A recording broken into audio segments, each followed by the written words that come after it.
Quake is lined up, awoken. The first destination, vengeurR versus Spart1e. The have fun coming out. Let's go, Dan. Let's go indeed. Starting over on Spart1e on that stroke, picks up the rail, picks up the mega.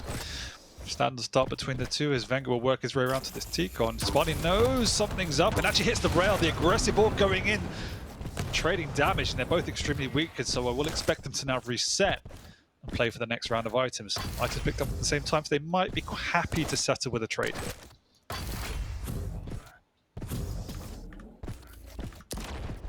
Already looking for those rails. Beginning of this next rotation of items like to come through. We can see Spart1e being really aggressive, you know, keeping an eye out on that heavy, does not want vengeurR to pick it up unchallenged. And I mean, he's going to do the maths. He knows how weak his opponent is. If he can land one good rail, hang on a minute. Okay, objective to take away the resources is still there, especially now that Tribolt comes through. Surely Spart1e's going to look to pursue this.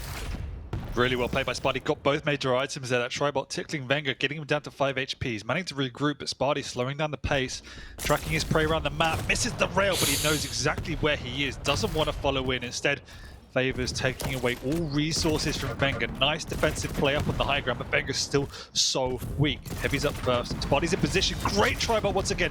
He will be pushing him for the kill now as he knows just how weak vengeurR is. One defensive rail and the orb. Look at this play from vengeurR to get away. Oh, and he was narrowly able to hit that jump pad without Spart1e getting a rail angle on him. That was half a second away from still being maybe that first frag. The defensive rockets, and the longer it takes to secure a frag, the more frustrating it could become. But thankfully for Spart1e, is able to secure it. And amidst all of this, he has timing on the entire map, not just the major items, but at the same time, if he was going down near LGs, picking up the armors, he pretty much knows when everything is going to appear. And on that first frag now, vengeurR, nice. Can we keep him low? Really lucky use of the peak, even just for pure information. Making sure it was a safe route up. Also forcing up the rail, giving him a free jump pad. So smart play by Spart1e. This is what we like to see. This is where his pacing of the game is much better than it would normally be. And we've seen already how hard it is to track down vengeurR and how perfect his defensive play usually is. So it's good to see Spart1e respecting that, even though he's got a massive advantage at this stage. And already the patience coming through, and I think the awareness. Spart1e pushing forward really heavily, and that's definitely going to be an opportunity for vengeurR to pick up. Perfect timing now as Mega spawns. Spart1e has taken away that heavy, which for Ranger is going to be really good, especially knowing that those close range fights are going to favor him. However, Pika! Bonus damage. Unfortunately, vengeurR still in a good position as he's right near a light armor and a good prediction rocket. Good damage, good information, and he's stealing it away just like that, ZSX. This is such a good turnaround for vengeurR, and once again, perfect time. I mean, he has the heavy. He's in position to get the mega. It's going to be tricky for Spart1e because he's only just spawned. He's not got loads of weapons to fight with here. No, and as I said, Spart1e's being careful and respecting vengeurR. vengeurR's playing his own game. The rails from vengeurR have been on point. Another back-to-back. Spart1e has to go up. There's nothing else he can do. Just trying to do any damage. But already he's on the back foot after such a great start to the map. vengeurR's already reclaimed positional and stack advantage. My gut instinct tells me that rail was going to be a ring out, catching a fast-moving Strog who's airborne. But I think, yeah, going up that jump pad near Mega was very much Spart1e accepting his fate, right? It's like, I'm going to die. If I try and run, I'm going to die anyway. That was a bad part of town to get caught in. That's exactly what we're talking about, Catch-Up, is Spart1e has this tendency to have a rush of blood to the brain and give away a few free frags, and you just cannot do that at this level. And again, that was just one of those maneuvers that had high risk, low reward. vengeurR makes it count. Back on the map, 15 seconds split between the items. How do you stop Spart1e? And there's another one. Why are you there? Yeah, it's just shy of 10 seconds too early near Mega. And vengeurR, I love the use of that orb as well, being able to just assert himself and push forward without having to be at massive risk of a jump pad. I feel like vengeurR is playing this calm and calculated game, being in control of the chaos when it happens, and Spart1e is kind of already throwing himself at him. Even before that frag that happened, we saw a bunch of rails landing, Spart1e sitting around because he doesn't want to allow vengeurR to just take all these items. Double rails now. That second one wouldn't have killed, but it would have come damn close. But now how does Spart1e get away? He's going to get stuck on the end of a string here, setting up the rail angle for an easy pickup, it looks like. Narrowly misses the rail. Signs of good fortune, I think. Spart1e, he should by all means be toast right now. Oh, wow. God.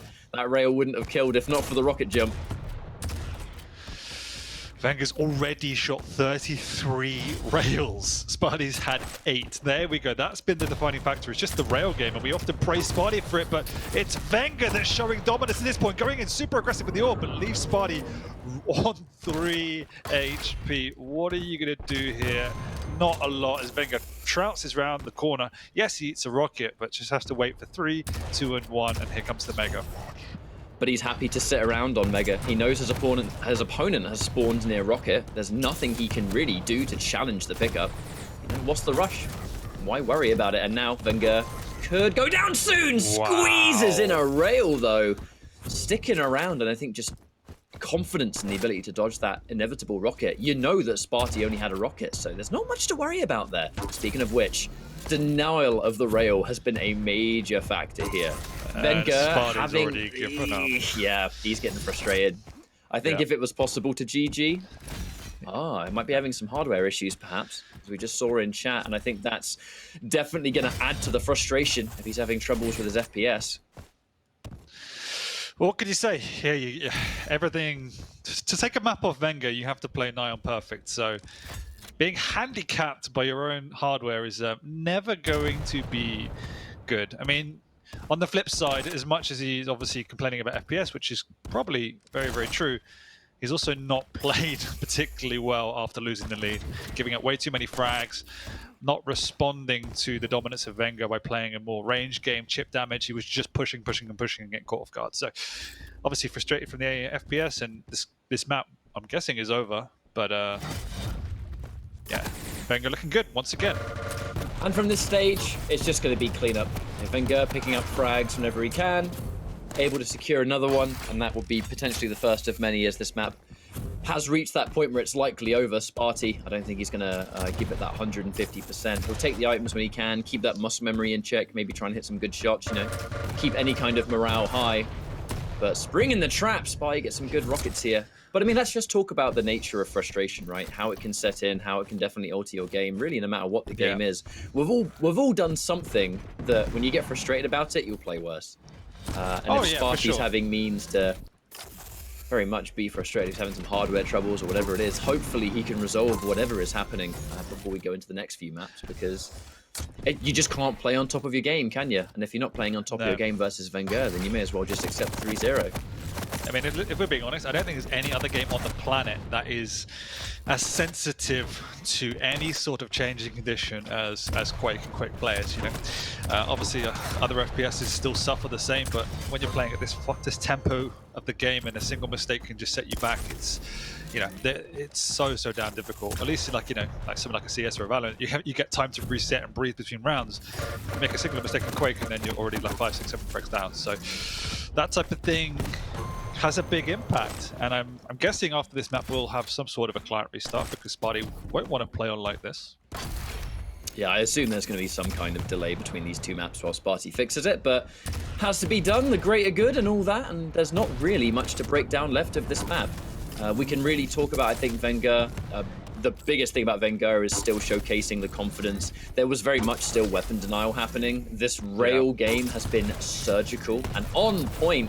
And even that little bait, you know, setting up what would have been a free rail, didn't quite hit the shot, but he will hit that one. Come on. And I think now he's just trying to keep himself nice and limber as we go into the rest of it. This is vengeurR playing as the way that we all know and love. And Spart1e, well, that's exactly what you said. The fact that vengeurR just completely outplayed Spart1e, and irrespective of any troubles with his FPS, vengeurR's strategy was just on point. He was just abusing that rail, and Spart1e was just trying to rush in, was just not working.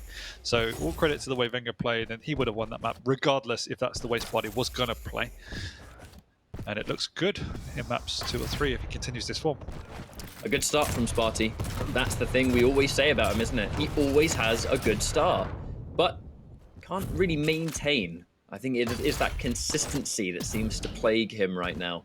I think given the benefit of the doubt on this map, if he is having those hardware difficulties, only 30 seconds left, and eventually I'm sure we'll just jump in and try and figure out what's going on with poor old Spart1e, because the rest of these maps, if he can get it back together, we could see maybe signs of life from him. But at this point, it is going to be just vengeurR picking up those frags at the end, keeping himself nice and ready for the next maps to follow, and this is one of the reasons that vengeurR is one of the absolute best in the world. He just plays near perfect all the time. It's inspiring, to be honest, especially when it comes to this younger generation, where Quake is such it's just a game that's ripe with legacy. And so many players out here that have been playing for decades, and it's great to see a player like vengeurR come into the scene where it's like, okay, he's one of the young bloods, and he's sick, and he's able to compete. It's very inspiring, I think. Simple as that. He's just sick. He is sick. But it's true. And he is, as I said in the intro, he's one of the players I think is probably the most ambitious player out, so maybe even Rafa or on par with Rafa. He is somebody that constantly strives to improve. And I mean, the Maestro boys, him and Razy actually are some of the hardest workers. And I know everybody in the QPL is, but I just have to give shouts out to them because they're just very hungry young chaps. And it does show because they're both continually improving, and vengeurR probably more than most. They're placed in the finals and disappointing at that, and that just shows the level he's at. When you're disappointed the fact that someone like vengeurR came third, he's got a much brighter future. I'll never forget, like, there's I don't even know if I'd consider it a quote, but I remember Zoot talking about it, and he described vengeurR when cannot say that name. When he was kind of just starting, well, when he was just starting to describe vengeurR, he used the term, duel is his passion.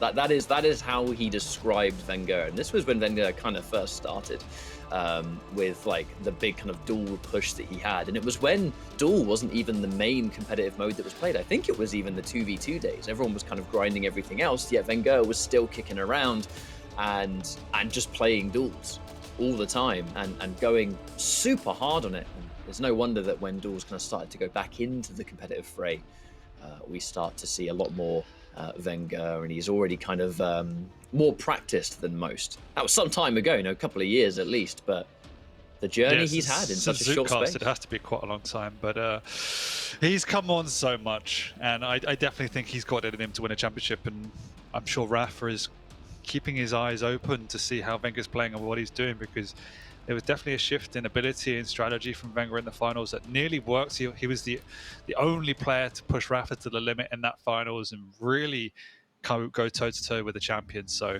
exciting times. So I'm going to keep my eyes on this player chat, actually, just so we can kind of see what's happening here. But at the same time, I do think that he's going for some kind of restart here, because vengeurR is still in the lobby and Spart1e is not. Understandable. But now let's talk about the current circumstances as we go into the next map, because with now what we know, if there are a couple of issues that Spart1e is having to get through, I'm a bit nervous for him on Deep Embrace, because of all three maps, I think this was the one where the strategy needs to be true. Everything needs to go right, because if it doesn't, it could probably snowball out of favor very quickly because of the champion matchup that we're about to see. We're about to see Death Knight from vengeurR, Nyx from Spart1e. If he's having troubles, or he's not keeping his head in the game, or he's frustrated, or whatever it could be, and he's going up against a Death Knight, a champion that against a light, if your ability is not able to do much, he will just shred you on a small map. I think this is advantage vengeurR before we've even begun, surely. So vengeurR's on Nyx, if my notes are right, yeah? No, I think vengeurR's on Death Knight, I think. vengeurR's on Death Knight? I think so. Can we put the picks and bans up again, production, while we're waiting? Just so I might have miswritten that. Thank you. That was rapid. Yeah, you're right. He is actually. I think that the benefit for the Nyx here, and it's difficult for Spart1e because you have to play that tempered approach, but it's extremely difficult as a Death Knight to, on this map in particular, to get that full lockdown of both items, just because you don't have the maneuverability of someone like a Nyx or a Doom. That double jump, particularly in the heavy area, is just so valuable to have an efficient rotation of the items. So you can play around that as the Nyx and reinforce yourself and buy yourself at least one item. But as we talked about, you have to play stable. You cannot overcommit. You cannot take any unnecessary damage, because, as you said, you're then on the back foot and you can just get absolutely shredded. You cannot waste your Ghost Walk because there's nowhere to hide on Deep Embrace. And so Spart1e needs to play that cerebral game and be extremely smart with his positioning, extremely smart with his pushes. And too often we don't see that from him. So it's a little bit of a worry. On the counter, there are times where he has played an extremely defensive and almost passive game. I think thinking back to the Koth days where he used to pick that map and it used to be 0-0, 1-1 at 10 minutes. And Spart1e was involved in a lot of those. So he has the capability to slow the pace of the game, and I do think he will need to, because vengeurR will want to push and push and push with that Death Knight. You know, the more we sort of look at Deep Embrace, the more prominent double jump champions really just tend to be. And if there's one jump that separates potential players, it's going to be that jump near heavy. Even though every champion can make that jump near the kind of staircase, just being able to just go boop, and double jump up there on a moment's notice, like there's just no wind up time, there's no time wasted. And when you're looking to time these items and make your presence known, I think that half second of a difference it takes to get up there can be the difference between you getting the item or them getting it. And it's also escaping from the area as well. Yeah. Well, like the heavy is a bit of a death trap, and so having that additional maneuverability just helps you to get out and take less damage or no damage. So it is a blessing, absolutely, on this map. And so Spart1e has to work around that advantage that he has. The movement, that's the reason you pick Nyx, really. Yes, the Ghost Walk is great, but it is all about the movement and being able to maintain positional control. At the same time, I do believe we have Spart1e's come back in, so as soon as he's ready to go, I'm sure we'll be jumping in here. And there's so much to digest, I think, over today's action, because this is just Series 1. We have 6 more after this, the featured matchups and a bunch of the matchups across NA as well. There's so much to break down, and it's been a nice start seeing vengeurR versus Spart1e. Gotta say, I do feel really bad for Spart1e, though. I think he might still be having some troubles. So I'm not sure what's going to happen there. Yeah, I've been kind of keeping one eye on the player chat just to kind of make sure I can keep everyone updated when we can. But I feel bad for Spart1e. If he is having these troubles, then it's likely to be a 3-0 here for vengeurR. Not that it's vengeur's problem or fault, obviously. Like, it's nothing to do with him. And he'll be giving it that A game all the way, because it's just these weeklies are serious, especially in this point where it's a very stacked week. There could be a pretty significant change of placement, with this much of severe matches. I agree, and I think from Spart1e's point of view, every map counts. He's somebody that you, unfortunately for him, have seen scrapping down in the relegation spots. Him, Garpy, and ironically Kula. So definitely every map counts. I think Spart1e should have it in him again to not be in that vicinity, but nevertheless, losing 3-0 just puts the pressure on even more for future weeks. And conditions aside, doesn't matter what your FPS is, as long as it's playable, you have to find a way to play the game and stay in it. So Spart1e has to find it, find that within himself. And from this point, vengeurR will just continue to do what works for him. And on this kind of map, I love watching Deep Embrace. It's become a bit of a favorite, I feel. Anytime you're playing this game on other modes, anytime Deep Embrace kind of pops up in the vote, everyone kind of goes whoop, and they go straight for it. I'm glad to see these kind of new maps get played, because Exile seems very popular, Deep Embrace seems very popular. It's just keeping things nice and refreshing, I suppose. It's exciting for us, Ketchup. I can tell you, for the players, it's scary. It's really scary, and that's often why we see it banned now. Even though they actually genuinely love the map, it's scary because it snowballs, and you like 1 or 2 wrong moves in the early game, and it could be over before you know it, and there's no way to get back in. And we saw that in the very early stages when it was released. I think Kilson losing something like 20-1 to Cypher, if my mind corrects, are in that vicinity. And that's something you never see, but that's the nature of the map. And yes, we haven't seen that sort of dominance for a while as players have worked out now how to stabilize, but it still has that snowball potential to the point where even if you can get back into the game, it might be a step too far because that lead is too big. And it's a scary map to play, and so that's why we don't see it picked as often as we might like as spectators. Well, both players have readied up. I believe Spart1e's just going to, whatever could be happening, he's going to rock with it, and we're going to play it out. Because, truly, there's not much else that can be done right now if it's player side.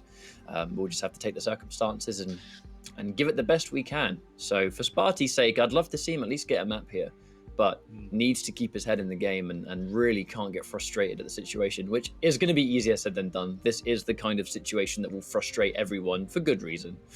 Yeah, it's a key point. So we'll see what we get out of him. But all it does is puts a little bit more stress on him in an already uphill battle. Well, loading in now.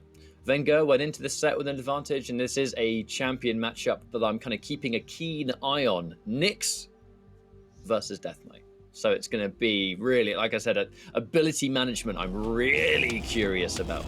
Is this going to factor in much at all? We'll find out now, as it will be Spart1e versus vengeurR, map 2. The restart has come through. Hopefully things are a bit better now for Spart1e. We'll be checking things out from his point of view first. Oh, the webcam's working. That's a good start. vengeurR working his way over to that rail, has the LG to pepper a little bit damage. 2 missed rails on Spart1e.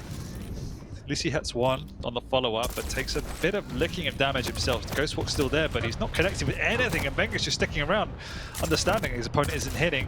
Maybe sticking around a little bit too long, as Spart1e does eventually pick up that frag and gets the follow-up off the spawn. Really good opportunity now, as this is just around the time the next set of items will spawn. I think making a good call out that vengeurR might try and prioritize the heavy in that position, but then vengeurR knows his opponent's not near Mega, so he may as well try and soak it up. This is an important rail to hit. Doesn't want to risk missing this shot. Does not want to give vengeurR an opportunity to escape as heavy. Spart1e in the perfect position for it, and soaked up all the lights. So there really is nothing vengeurR can take. But again, the flame strike, this is what I'm talking about. The Ghost Walk! Oh no! Oh, the Ghost Walk used to stop the flames, shut down the information, but somehow, what the hell happened there? I think Spart1e tried to cut him off, but vengeurR was in his face and he didn't want to blow himself up, even though he should have just clicked and taken the bullet. But oh, that's pretty unfortunate. vengeurR picks up the Mega, but at least Spart1e has a heavy to fall back on, and this is what we talked about. The heavy should be his domain. Actually misses it. Don't know if that was a deliberate double jump over. Either way, it has been delayed now. vengeurR is maybe just hearing that, and a nice little flick round from Spart1e to regain the lead and settle himself into what should have been an easier lead. And vengeur's going to have to keep that level head. I mean, when you get fragged around that point, you kind of know that the likelihood of spawning on that side with them railing you is... You have to prepare for it, right? There's not much else you can do, so... Avoiding the stress, but then at the same time, spawning on the back foot already with only your starting weapons and then taking rail certainly doesn't feel good. That's now a 3-1 for Spart1e. He will be taking this heavy. The timing belongs to Spart1e. Unfortunately, missing 2 rails that very much kind of needed to land, as now the next placement is going to be Mega. Looking for these range shots. He's taken so much damage. A frustrating fight to lose there, Dan.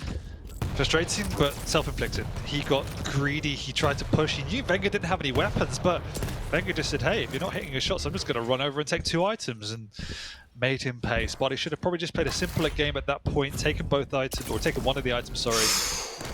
And nearly eats another rail as well, but does pick up the heavy. Oh, Spart1e did a bit of self-damage on the rocket, actually. He was trying to hit vengeurR and he caught the wall. That is going to spell pretty bad things, nice. I would say, before the fight for Mega. Lovely positioned rail.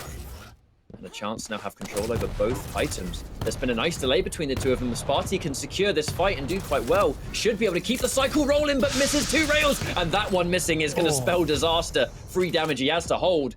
And he has to give up positioning. Heavy, by all means, should go to vengeurR. And again, missing rail after rail. Oh, my lord. He missed about 5 in a row. He's using it like a machine gun, just spraying rails. It's none of them are hitting. vengeurR going up aggressively. This time he dies, but he's done a lot of damage. The Ghost Walk's there, though. So Spart1e can feel semi-confident and managed to pick up this Mega as well. What I would like to see Spart1e do is just to try and get in position earlier. Wow. Ghost Walk through that rocket. At the moment, he's just being kind of a battle-nix, rushing in with the rail. Once again, just plus forwarding with rail with no health. Questionable decisions.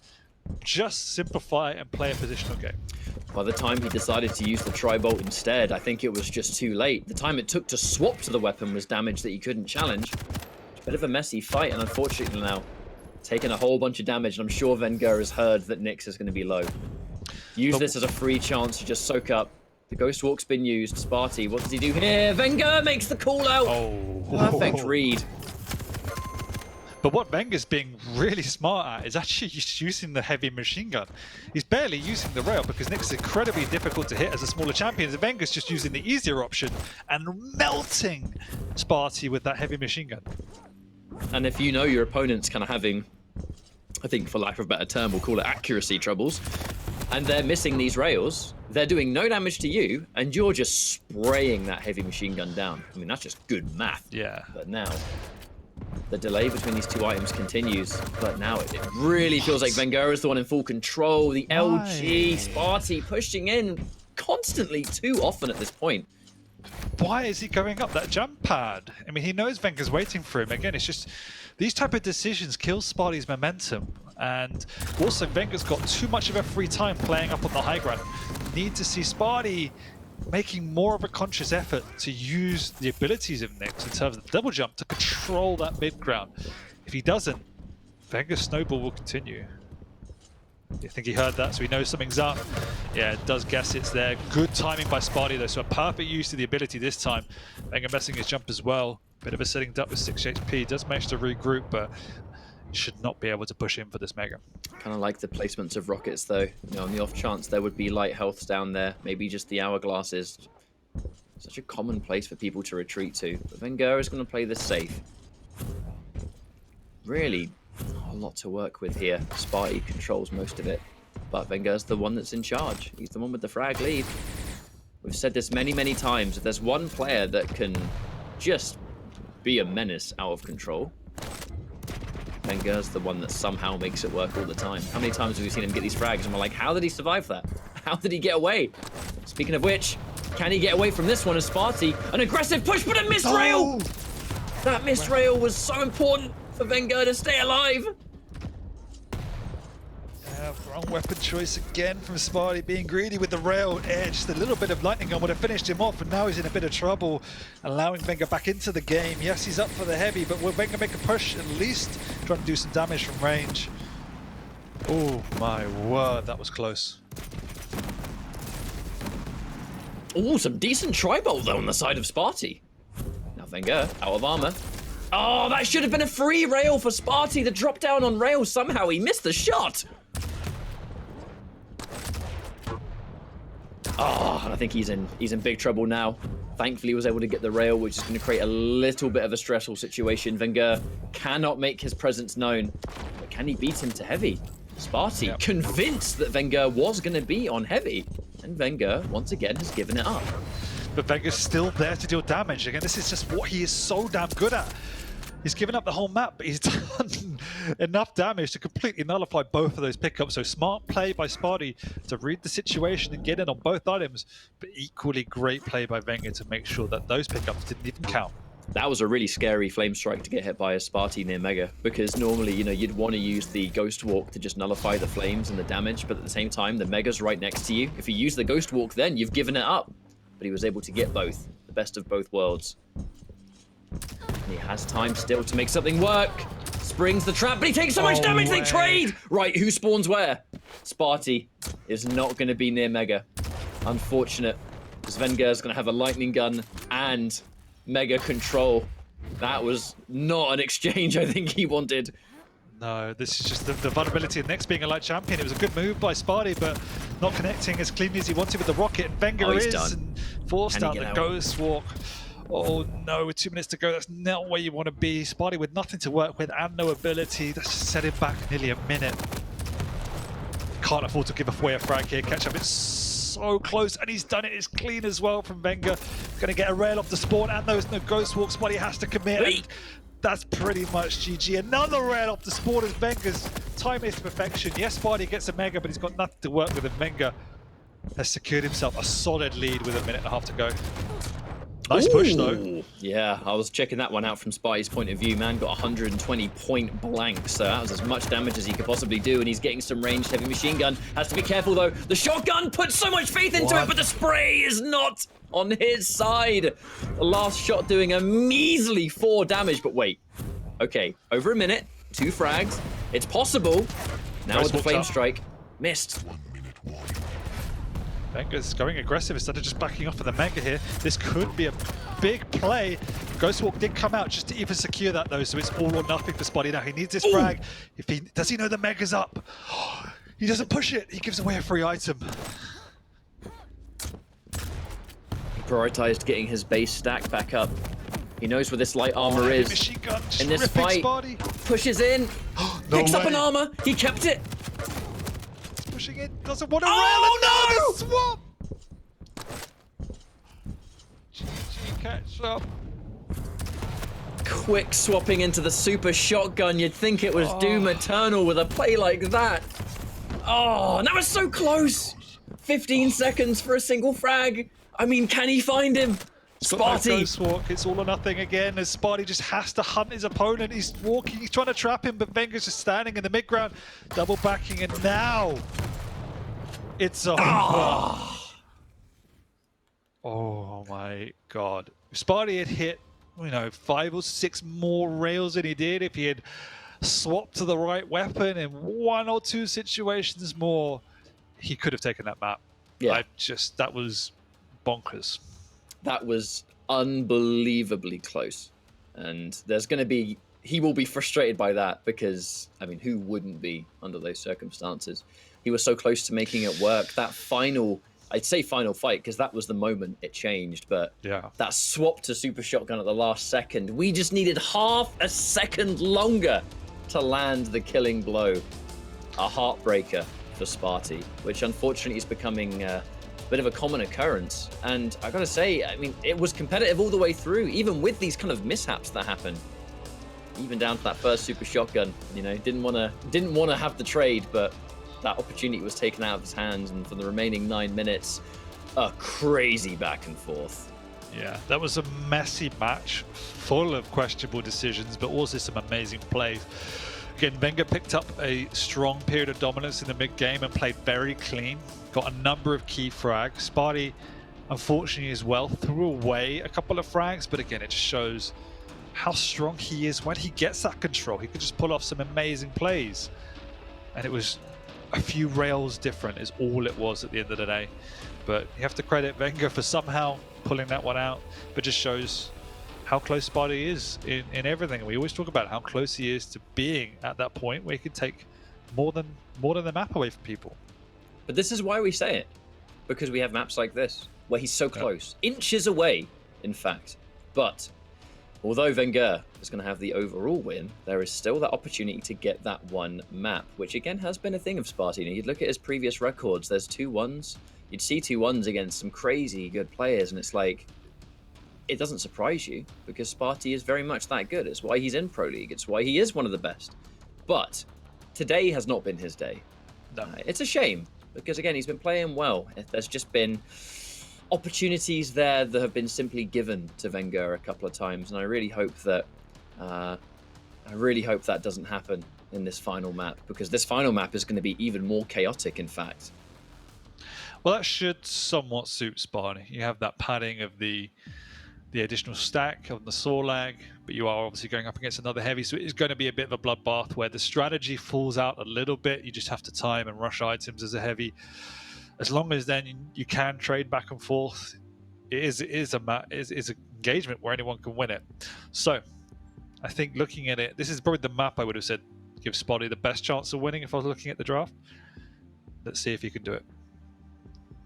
Now that scale bearer, it just, love watching him. I really, really do at this point. And I know you actually were talking about this, and I know you often talk about scale bearer a lot as just being one of those picks, you know, that eventually we could start to see become a lot more common, and now here we are. A year later, Wheat's still a denier, scale bearer denier, but he's very much on his own now, in his own little corner, crying away because he cannot accept the truth. I wonder if Wheat just got ball rushed during like the Friends and Family 4 years ago, and he just never got over it. You know what I mean? Like that was probably the first frag he ever conceded. Was wait, what? That person can do what now? I didn't fire a shot, and I got turned to paste. I think you're exactly right, actually. Wheat just has PTSD from his bronze FFA games. He just cannot take getting bull rushed left, right, and centre. But nevertheless, we are in the QPL, where it is a viable pick. So, wake up. I think I still expect vengeurR to win, but as I said, I think this is the best chance Spart1e has of winning. It suits his play style. It is a brawl, and if he can begin connecting, there was a lot of misrails there from Spart1e. If he can connect better than the last map, this is his best chance. Well, this warm-up is coming to a close, and so in 10 minutes will be our first series of the day. Oh crap, he's awake. I thought he was asleep.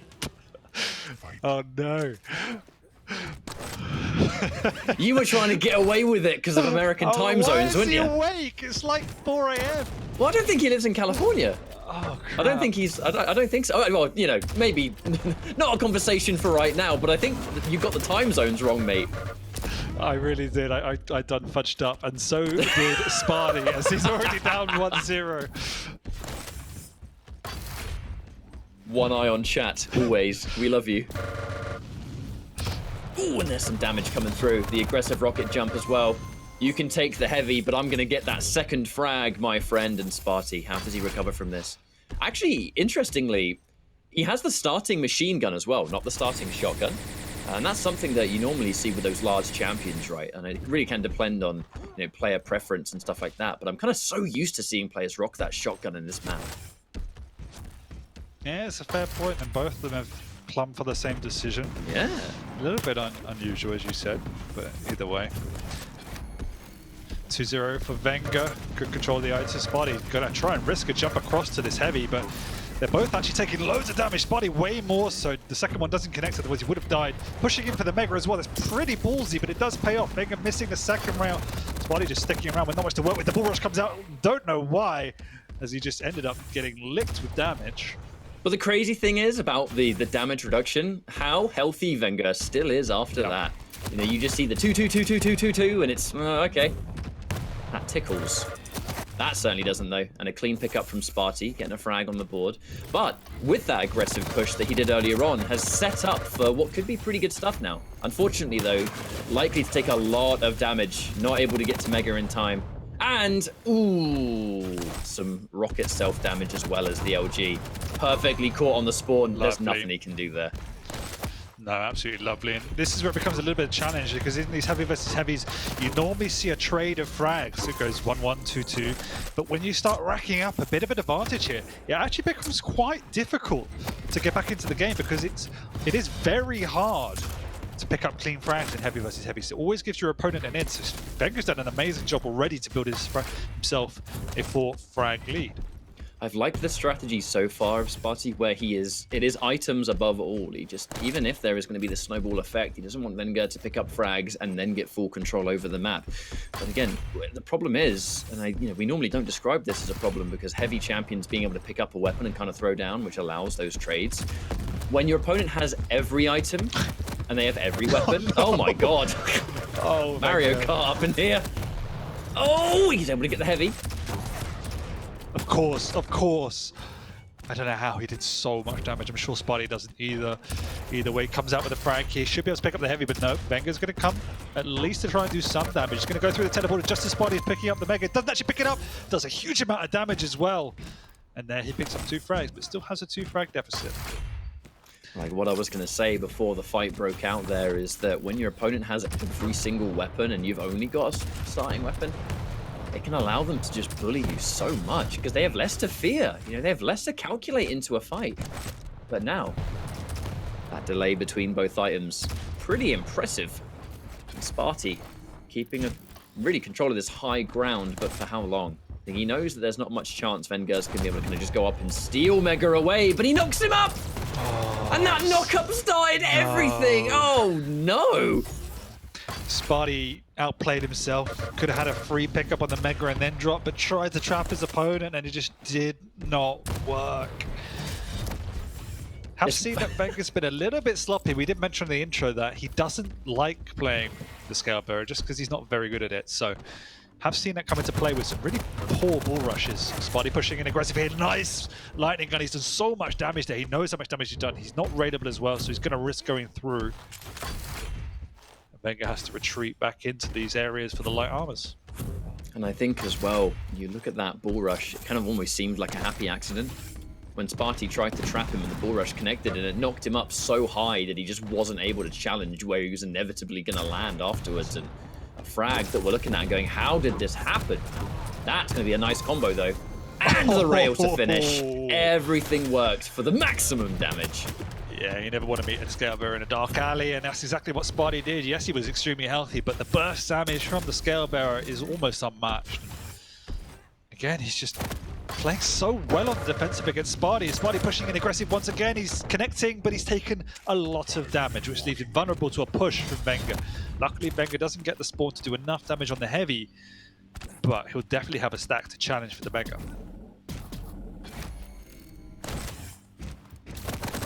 Oh, big information and a big trap from vengeurR. I mean, he just sticks his ear to the ground and hears the fact that Spart1e is going at 1,000 miles an hour. Like, he's not going to be able to bait that. That's going to be some free LG and then some. Big rocket damage incoming. Oh, does manage to hit just the end. Man hit just the tip on that bull rush and being able to get the max damage again. That is so crazy. He was able to land that hit. Steamrolled into the air, and Spart1e's back on, but 5 frags is a lot in this particular matchup. It's one of the lowest scoring games at this point. It's still 9-4, but we're already 6 minutes in catch-up, so time is definitely now an enemy for Spart1e. And he's going to have to pick up a couple of clean frags to get back into this one. Nice drop from Spart1e, but again, vengeurR is prepared to just plus backs. Goes up aggressively, catches him on the weapon swap, and gets a frag. Insanity. That was a cheeky play from vengeurR. There wasn't one! Oh! But again, he spawned down there. He barely had time to even pick up the LG. Huh? Okay. Have mercy.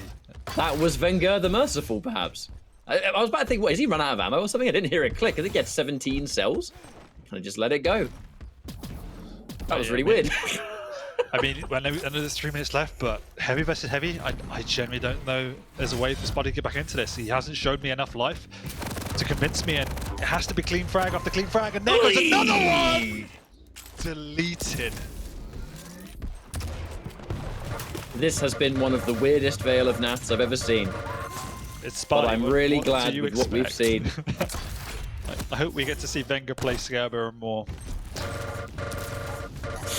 I've seen this story before. Yeah, that's a rerun. I mean, that's what, at least 3 times now that's happened? Yeah, exactly. And vengeurR's just reading Spart1e like an open book at this point. I think Spart1e, he will be frustrated today. And to be fair, I do believe his tech issues have continued throughout the set. I've been kind of keeping one eye on player chat just to kind of see if he's still having problems, and I do think he definitely has been. And it's going to keep you off your game. You know, you're going to be checked out even after that first map. Because even on that first map, when it first started to happen, he had a phenomenal first couple of minutes. It was a very classic Spart1e beginning. Oh, down we go. I could never not laugh when you get bull rushed. Yeah, it's just that any champion that can have giant damage in between rail shots is like one of the most satisfying frags to get. Oh, lovely double back, and he gets the frag as well. vengeurR with the style point, still 2 minutes to go, and the scoreline begins to build. I mean, yes, it's just plus forward from Spart1e, but vengeurR is showing us how to play vengeurR, even though he's never really, I don't know when the last time he picked it was. It's not a frequent pick, I know that much, but with the kind of practice he's able to get today, perhaps this could be the start of maybe seeing a little bit more. A beautiful relationship, that's what I can say. Uh-oh, he has bull rush back. Spart1e, don't do it. Don't do it! I said don't do it. GG. Very much so. This was GG a long time ago in Spart1e. This is going to be, I think, a tough pill to swallow of a week. Almost kind of doomed from that first map, and vengeurR just continuing to play the way that we all know. And that's now a rail shot. Does hit them back to back, thankfully. No wonder vengeurR stuck around, because if he missed that shot, then it was a free frag. But now, 1 minute of reflection. It feels like vengeurR gets paid by the frag. Oh, see you later. And every frag here, I mean, it's just going to be bonus points, really. Gets a couple of rockets off, not enough to really hit home about, as those rockets continue to do disgusting damage. Heavy will be the next item, probably the last item that we'll see, maybe. I don't know if we'll even see much people established near Mega. LG's good. All right, knocked him into the acid for a little bit of that bonus damage, but... They both have 51% LG. Why not? That starting machine gun pretty good as well, it seems. There's not much left, I think, to break down about this map. 26 frags and counting. Maybe one more for bonus points, but... I said 3 minutes ago this is a low-scoring game. It was 9-4 at 6 minutes. Oh dear lord. Well, a dominant 3-0 for vengeurR, but a really unfortunate way for things to end. You know, Spart1e was having those tech issues throughout the entire series. We're mentioning it because you can't ignore it. It's something that's going to throw you off your game, probably keep you from playing at that 100%. And clearly vengeurR not having that problem. I was able to hit the shots, make the plays, and above all else, I think for this final map, just get some of that vengeurR practice in. That was the key for me. vengeurR practicing vengeurR. I mean, it's a champion you can't ignore. And we see why. It was just so powerful in all aspects of the game. and Spart1e was pretty helpless. The early lead from vengeurR this time, normally we see Spart1e go up early, but this time it was vengeurR, and he really did not take his foot off the pedal. He just controlled that game, controlled the tempo of the game, and just racked up a bit of a snowball lead in the end of it. So can't really say too much. vengeurR once again looking incredibly clean. Obviously not the best from Spart1e today. Map 2 was good, but pretty awkward from both players, if we're honest about it. And as you say, some tech FPS issues that put Spart1e off of his A game, which he has to be on if he's going to be taking maps off of someone like vengeurR. And a 3-0 result to finish our first series, but we have plenty more Quake, where that came from. As our next match should be Effortless versus Chain, so we get a chance to see both of those lads in action once more. And while we set up that match, we're going to go for a quick break. So thank you for watching so far. Stick around because there are so many more maps to go. When we come back from this break, Quake Pro League continues.